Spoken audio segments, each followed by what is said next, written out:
But the CCP isn't just a rogue actor in its own neighborhood. If it was, we might think differently about it. It impacts us all. It lied about the coronavirus, and it led spread to the rest of the world while pressuring the World Health Organization to assist in a cover-up campaign. By the way, a failure of transparency that continues even today. Now hundreds of thousands of people have died and the global economy is decimated. Even now, months into the pandemic, we don't have access to a live virus, we don't have access to facilities, and information about patients in December in Wuhan remains unavailable. We must take off the golden blinders of economic ties. See that the China challenge isn't just at the gates, it's in every capital, it's in every borough, it's in every province. Every investment from a Chinese state-owned enterprise should be viewed with suspicion. Europe faces a China challenge, just as the United States does, and just as our South American, African, Middle Eastern, and Asian friends do too. And I had a chance earlier this week on Monday to speak with my EU counterparts. I know that there's fear in Europe that the United States wants you to choose between us and China. But it's simply not the case.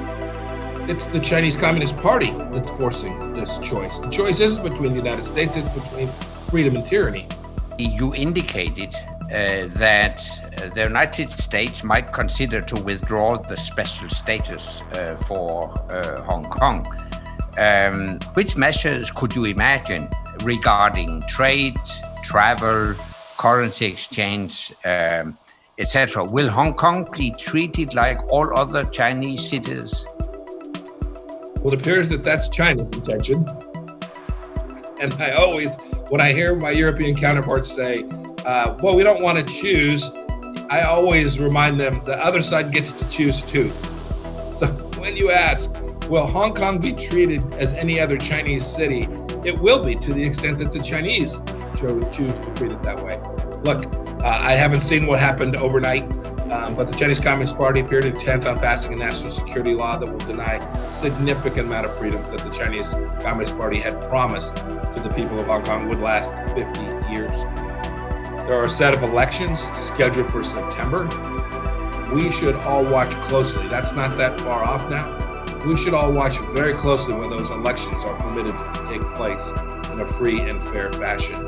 To the extent those elections are delayed, postponed, canceled, or somehow not treated in a way that is fair and open, I think that will tell us everything we need to know about the Chinese Communist Party's intentions with respect to freedom in Hong Kong.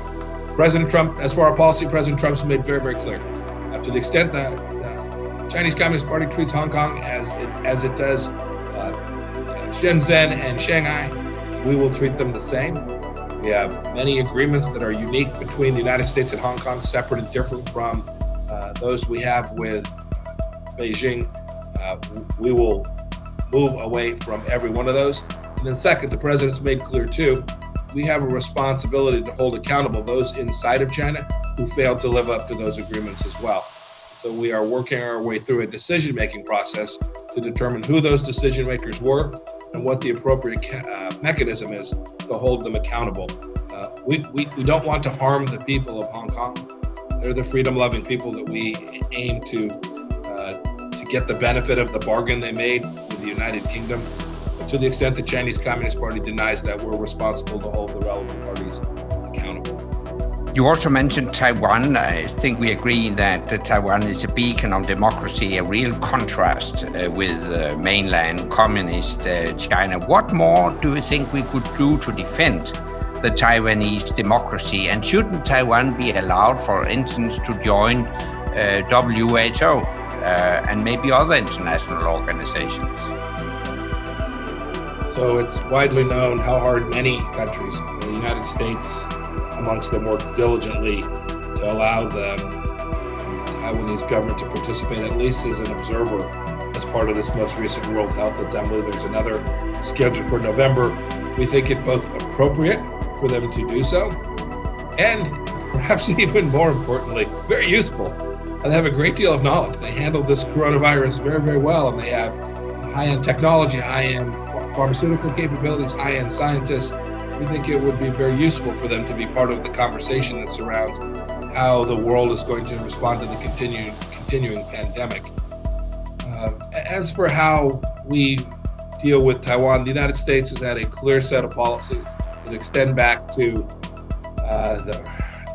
depending where you want to start the clock, back to the early 1990s is a reasonable place to start.